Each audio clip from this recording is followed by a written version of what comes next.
જી પિયુષભાઈ। Hello. જી આપને અવાજ આવી રહ્યો છે? हाँ जी। જી, રોડ રસ્તાઓની પરિસ્થિતિ પિયુષભાઈ દર વર્ષે જેસી કે તેસી જોવા મળતી હોય છે, નથી બદલાતી। મહાનગરપાલિકાઓની વાત કરી આપણે, અલગ અલગ અમારા રિપોર્ટર્સે જે રીતે બતાવ્યું બધું જ આપે જોયું। પરિસ્થિતિ અત્યારે કેમ નથી બદલાતી, એક મોટો પ્રશ્ન છે। प्रश्न एवो छे के हूँ पण एक कारीगर छूं ने कारीगर ज्यारे काम करे ने त्यारे परफेक्ट काम थतुं होय छे, बिल्कुल। कारण के एने आवडत सारी होय छे। એટલે પણ જો તમે મજૂરને કામ સોંપો ને તો એ કામ બગાડતો હોય છે। આજે 2000 નું કામ તમે કરાવશો ને તો સરસ થશે, પણ એ જ કામને તમે 500 રૂપિયામાં કરાવવા શોધવા જશો ને તો એકદમ રદ્દી કામ થશે। આ પરિસ્થિતિ સરકારે ઊભી કરી છે, કારણ કે સરકારને ખબર નથી કે શું કરવું શું ના કરવું। એ આજે ગઈકાલની જ વાત કરું, હું મોડાસા જઈને આવ્યો રાતે, 1-1 ફૂટના ખાડા છે આખા રોડ ઉપર પરિસ્થિતિ ખરાબ છે। તો આ મને હું કાલે મોડાસા ગયો, મારા ફાધરે મને 10 વખત ફોન કર્યો કે બેટા સાચવીને જજે, સાચવીને જજે। અને આપણે તો ભૂપેન્દ્રભાઈ પટેલ મંત્રીને ગુજરાતના દાદા બનાવ્યા છે, તો પિતાને જો આટલી ચિંતા થતી હોય તો દાદાને કેમ ચિંતા નથી થતી આ ગુજરાતની અને ગુજરાતના બાળકોની, મને એ નથી ખબર પડતી। અને બજેટ જે ફાળવવામાં આવે છે એ બજેટનું 100% વપરાશ થાય છે, એની ક્વોલિટી માલ નાખવામાં આવે છે કે નહીં એની તપાસ કરવામાં નથી આવતી। એનું કારણ છે કે દરેક જગ્યાએ ભાગ બટાઈ થતી હોય છે। ભ્રષ્ટાચારના કારણે જે 100% બજેટ ફળવાય છે એમાંથી 50% બજેટ તો લોકોની વહેંચણી કરવામાં અને ભ્રષ્ટાચારીઓને તિજોરીઓ ભરવામાં થાય છે, અને જેના કારણે કોન્ટ્રાક્ટર મટીરિયલ રદ્દીને હલકું મટીરિયલ વાપરીને એના 50%ના બજેટમાંથી એ કામ કરવાનું હોય છે।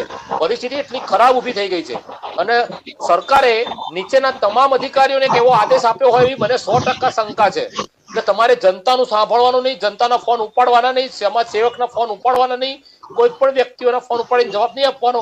અમે અહીંયા વિધાનસભામાંથી જે ઓર્ડર કરીએ એ જ ઓર્ડર ઉપર તમારે ડિસ્કો કરવાનો, બાકી તમારે કોઈનું સાંભળવાનું નહીં।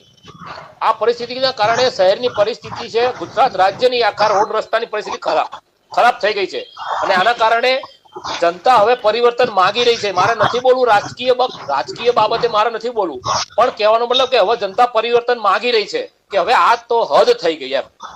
જી, ની પરિસ્થિતિને લઈને દર વર્ષે જનતા ત્રાહિમામ પોકારી ઉઠે છે, વારંવાર રજૂઆતો કરે છે, લેખિત સહિત મૌખિકમાં પણ રજૂઆત કરે છે। સામાન્ય જનતાથી લઈને એક સામાજિક કાર્યકર પણ રજૂઆત કરે છે, છતાં પણ તંત્રના પેટનું પાણી ન હલે તો શું કરવાનું? બહિષ્કાર કરો, રોડ રસ્તા પર નીકળવાનો બહિષ્કાર કરો। અને જો ખરેખર વિધાનસભામાં મોટા મોટા મહારથીઓ બેઠા હોય ને તો અમે એટલું જ કહીએ છીએ કે સરકારી સુવિધાઓ મૂકીને તમે પબ્લિકની સામાન્ય ગાડીઓની અંદર તમે એ રસ્તા ઉપર મુસાફરી કરવા નીકળો। જો તમે ખરેખર વિધાનસભાના મહારથીઓ છો તો, નહીં તો સ્વીકારી લો કે અમારી ભૂલ છે, અમારી નબળાઈ છે, અમારી નિષ્ફળતા છે, અમારો ભ્રષ્ટાચાર છે। આ સરકારે સ્વીકારવું જ પડશે, અને જે નક્કી છે જનતા જાણે જ છે। બિલકુલ બિલકુલ જી, બિલકુલ આપ તમામ અમારી સાથે જોડાયા અને આ સમગ્ર મુદ્દે ચર્ચા કરી। તમામ લોકોનો ખૂબ ખૂબ આભાર। તો રોડ રસ્તાઓની પરિસ્થિતિને લઈને સામાજિક કાર્યકર્તાથી લઈને તમામ લોકો અમારી સાથે જોડાયા, અમારા સંવાદદાતાઓ લાઈવ જોડાયા અને દ્રશ્યો આપ તમામ લોકોને બતાવ્યા છે કે અમદાવાદ સહિત સુરત હોય કે પછી કોઈ પણ મહાનગરપાલિકાની તમે વાત કરી લો, પરિસ્થિતિ બધી જગ્યા એક જ છે કે સમગ્ર ગુજરાતમાં અત્યારે ખાડા રાજ યથાવત છે, અને આ પરિસ્થિતિને સુધારવા માટે લોકો હવે માંગણી કરી રહ્યા છે, વારંવાર કહીને થાકી ચૂક્યા છે, લોકોના જીવ જોખમમાં છે, અને છતાં પણ તંત્ર આંખ આડા કાન કરે, ન કામગીરી કરે તો પ્રશ્નો અનેક થાય છે। મુખ્યમંત્રીને જ્યારે હાઈ લેવલની બેઠક કરવી પડે ત્યારે એના પરથી સમજાય છે કે પરિસ્થિતિ કયા પ્રકારની છે।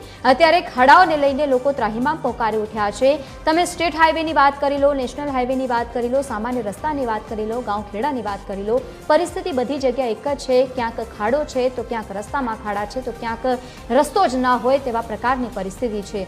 લોકો વારંવાર પરેશાન થઈ જાય છે, રજૂઆત કરે છે અને પછી શાંતિથી બેસી જાય છે, કારણ કે લોકોને ખબર છે કે પરિસ્થિતિ નથી બદલાવાની। પક્ષ આવશે અને જશે, લોકો બદલાશે, પરંતુ પરિસ્થિતિ કદાચ ક્યારેય નથી બદલાવાની, અને એના લાઈવ દ્રશ્યો આજે આપણે જોયા છે।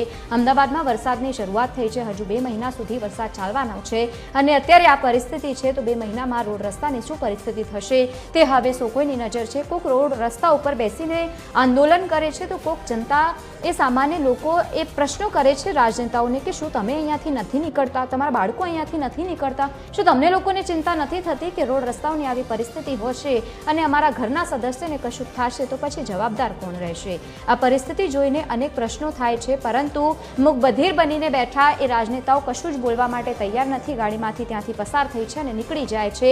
કદાચ ત્યાં જઈને પહોંચે તો એ લોકોને ખ્યાલ આવે કે રોડ રસ્તાઓની પરિસ્થિતિને લઈને અમુક લોકોનો જીવ પણ જાય છે.